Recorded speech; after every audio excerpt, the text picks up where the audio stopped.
Praise the lord. అతి శ్రేష్టమైన యేసుక్రీస్తు నామములో మీ అందరికీ ఉదయకాలపు శుభాలు తెలియజేయుచున్నాను. ఈరోజు దేవుడు మనకు అనుగ్రహిస్తున్న అతి శ్రేష్టమైన వాగ్దానము కీర్తనలు 54వ అధ్యాయము 4వ వచనాన్ని చదువుకుందాము. ఇదిగో దేవుడే నాకు సహాయకుడు, ప్రభువే నా ప్రాణమును ఆదరించువాడు. మనకు సహాయకుడు, ఆదరించువాడు ఆయనే. ఈ లోకంలో సహాయం కొరకు ఎవరి వైపు చూసినా మనకు సహాయం దొరకదు, కానీ దేవుని వైపు చూస్తే మనకు సహాయం అనేది కలుగుతుంది. ఎందుకంటే మనం సృష్టించిన సృష్టికర్త.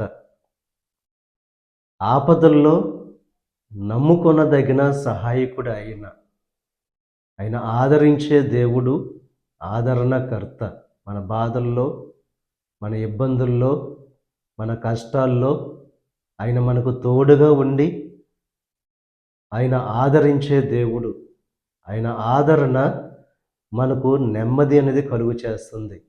ఉదయకాల సమయంలో ఈ లోకం వైపు, మనుషుల వైపు చూసేవారుగా కాకుండా దేవుని వైపు చూస్తూ ఆ సహాయాన్ని, ఆ ఆదరణ పొందుకోవలసిందిగా ప్రభు పేరట మిమ్మల్ని కోరుచున్నాను. దేవుడు మిమ్మల్ని దీవించి ఆశీర్వదించి మీ జీవితాల్లో దేవుని యొక్క సహాయాన్ని కలుగు చేసి మీ బాధల్లో దేవుడు మిమ్మల్ని ఆదరించునుగాక.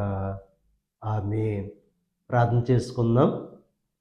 పరిశుద్ధుడా, మహోన్నతుడా, సర్వశక్తిమంతుడైన యేసయ్య, ఈ ఉదయకాల సమయమును అనుగ్రహించిన అతి శ్రేష్టమైన వాక్యాన్ని బట్టి నీకు స్తుతులు చెల్లిస్తున్నాం దేవా.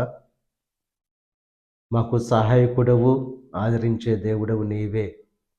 ఉదయకాల సమయంలో ఎవరైతే నీ వైపు చూస్తున్నారో నీకు సహాయాన్ని, ఆదరణ కలుగు చేయండి.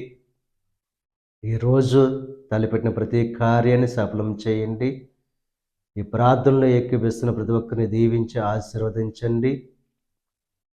వారి రాకపోకల్లో నీకు సహాయం అనుగ్రహించండి.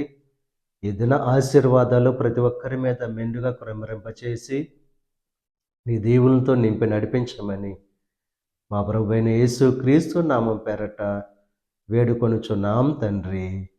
ఆమేన్.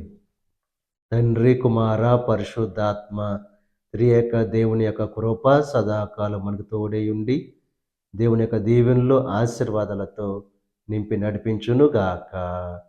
ఆమేన్.